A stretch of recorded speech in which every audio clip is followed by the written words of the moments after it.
I wonder what are some jokes I can make about the 2022 Lexus RC 350 F Sport. Okay, I got one. Just like RC Cola, I forgot it even existed. No. That's too harsh.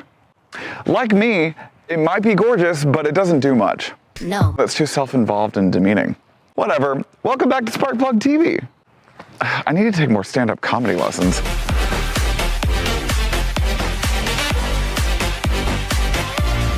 Welcome back to the channel, Sparks. My name is Chris, and I do car reviews for literally everybody, not just car enthusiasts. Please don't forget to like this video, comment down below, subscribe to my YouTube channel, and hit that bell icon so that you get notified whenever I drop a new video, which is every single Friday. Huge shout out to Johnson Lexus of Raleigh for letting me borrow today's 2022 Lexus RC 350 F Sport. Johnson Lexus, with locations in Raleigh and Durham, is the highest selling luxury brand dealership in North Carolina and the surrounding states. For more information, check the link in the description below. So I kind of wasn't kidding during the introduction in regards to forgetting that the RC even existed. I guess if Lexus wants to stay relevant as a luxury brand, they absolutely should be producing something that is comparable to the BMW 4 Series and the Infiniti Q60. However, does it actually stack up? Well, in the looks department, yeah, it absolutely does. The 2022 Lexus RC 350 F Sport is a gorgeous little compact luxury coupe. It's honestly giving 2005 Lexus SC vibes, but just like way better looking. If the LFA and the LC had a baby, you would probably get the RC. Being that this is the fully outfitted 350 F Sport, it comes with the spindle grille, the tri-beam higher end LED headlamps, and the 19-inch split 5-spoke alloy rims. Plus, this absolutely gorgeous ultrasonic blue mica color. I'm surprised to see that the grille isn't as big as, say, the Lexus IS is, but the smaller grille as opposed to the gargantuan one is a nice respite from all of those really humongous grills that they put on luxury cars now. So the back is actually giving me 4 Series energy in the looks department, or if you don't see that like I do, then at least maybe just the ISs without the light bar in the back. And I just like the way that the back end looks in general. The engine's warm, and it's cold out here. So the RC 350 is powered by a naturally aspirated 3.5 liter V6 that cranks out 311 horsepower and 280 pound-feet of torque. This one comes with an all-wheel drive drivetrain, but you can also opt for the rear-wheel drive if you want to blow the back out. Lexus claims it has a top speed of 130 miles an hour and a 0 to 60 rating of 6 seconds flat. I've read articles that suggest buying the turbocharged 4-cylinder, but if you watched my IS300 video, you know how I feel about those bad boys. Emphasis on bad. Okay, let's hop inside the the RC 350. Okay, so to be honest, I'm probably not going to spend a whole lot of time explaining and doing the interior bit because it's very comparable to the Lexus IS300s in almost every way. I think the only difference that it has is the side panels on the doors are styled. I really like the way that these are styled with this kind of, there's a couple different textures on here between the leather and then this kind of machined look, as well as this one up here, and then it's got kind of this lip right here.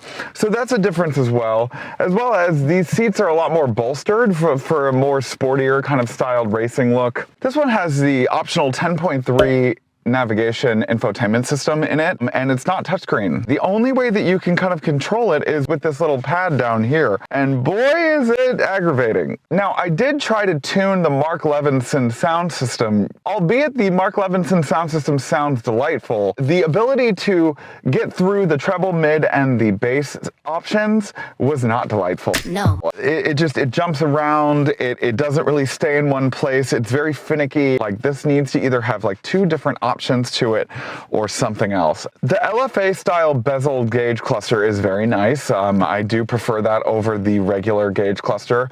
I always have in the Lexuses, but again, very dated.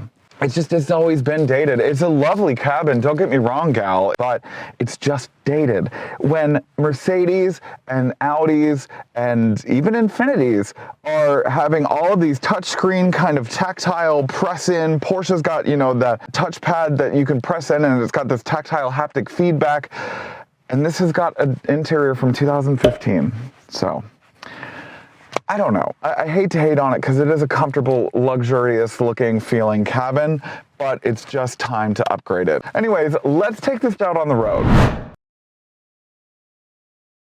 I think the first thing that I'll say about the Lexus RC 350 F Sport is that I do like the way that the naturally aspirated V6 sounds.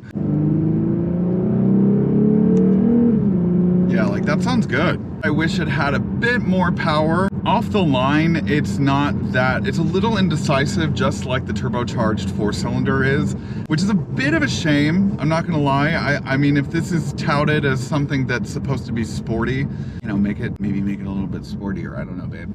I do kind of wish that the steering wheel was a little less numb. I would have expected that if I were to put it into Sport Plus mode, that it would be a lot more responsive, especially when it comes to turns and stuff. Now, it does tighten it up when you put it into Sport Plus mode, but it doesn't kind of give more feedback like I'm looking for, you know what I mean? No. It's pretty well mannered when it comes to just regular driving. I mean, it's definitely comfortable.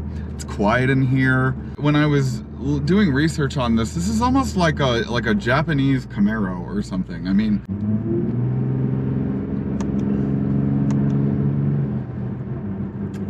yeah, I mean, like, the transmission's a little wonky. It really waits to downshift when you're wanting to downshift in that moment. When it's in sport mode, it will keep it downshifted and it will shift immediately, but when you've got it in normal mode, it doesn't really shift like that rapidly. And when you put it in manual mode as well, like, doesn't really let you be manual.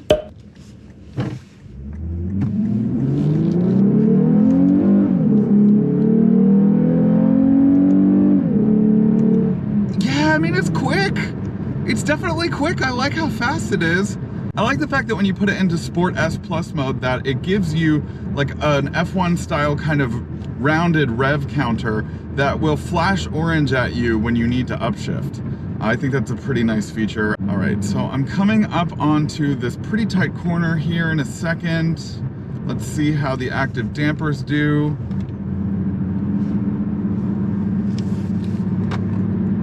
Yeah, I'm going 60 around this corner and it's handling pretty well.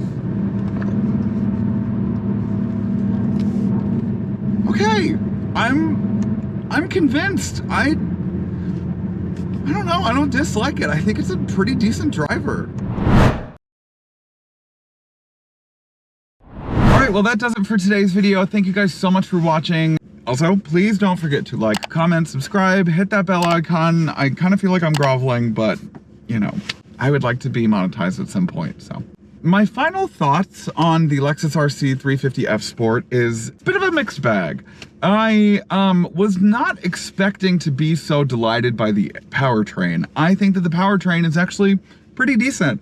I think that it could be a little bit faster. I think that the way that it sounds, I think that the get up and go is pretty good off the line. 0 to 60 in 6 seconds flat is not terrible. It could be a little bit better, but it's not terrible. The suspension, it was confident around corners, but it still kind of offers a bit of a boaty experience. There's a lot of body roll around the corners. It was curbed a little bit when you put it into Sport S Plus mode.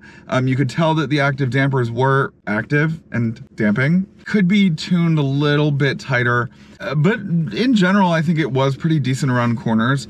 The transmission is hit and miss. I think that in normal mode, the transmission is a little questionable. And then I think that in Sport Plus mode, it does do what you need it to do. I think in the normal mode, it's not really that great. I also like the interior. I like the way that it feels. And I like the gauge cluster. And I do like the size of the screen for the infotainment screen. And then I do like the exterior styling. I think that while it might not have kind of the futuristic look that I think most people are going for now, I think that, I mean, it looks nice, you know? I mean, it's a nice looking car, and you cannot deny that. I mean, the rims are nice looking, you know, it's got the quintessential Lexus look to it. The tri-beam LED headlamps are really nice, but the interior is dated.